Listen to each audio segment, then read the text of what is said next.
Well, actually lived in, sorry to interrupt sorry. you, but actually lived in Shenzhen. Shenzhen, I'm sorry. Sorry about that. There's a big kind of difference there.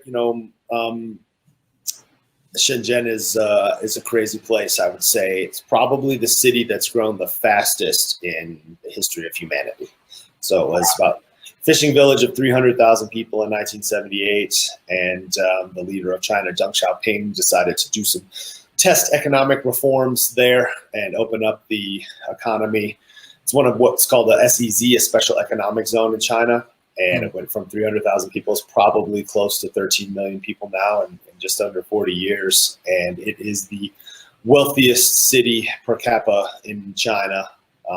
Shanghai's bigger and larger in total, but per person, Shenzhen is the wealthiest city in China. So I moved to China right out of university. I spent 6 months in the States kind of wandering around in Michigan and not finding much there, and decided, I kind of wanted to see the world a little bit. I hadn't traveled much besides going to Canada and playing hockey growing up. And so everybody thought I was a maniac, but jumped on a plane and moved to this city I'd never heard of in southern China, not speaking Chinese at all.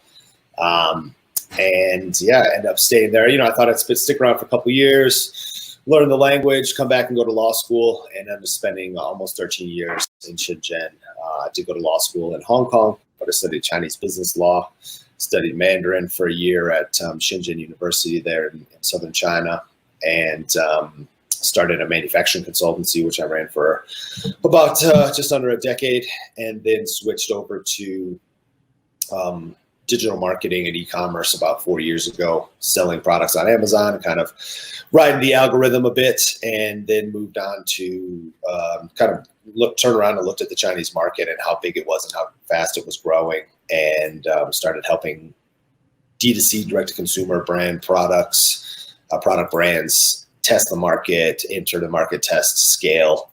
And yeah, it's been quite a ride. And then about a year and a half ago, kind of, we do a ton of influencer marketing. So we were looking for gaps in the demand that weren't being met. So things that Chinese people were really interested in that weren't, kind of being engaged with on social media. And the first thing we saw was the NBA players and teams kind of having such huge demand in China, but not really understanding how to engage with fans on social media.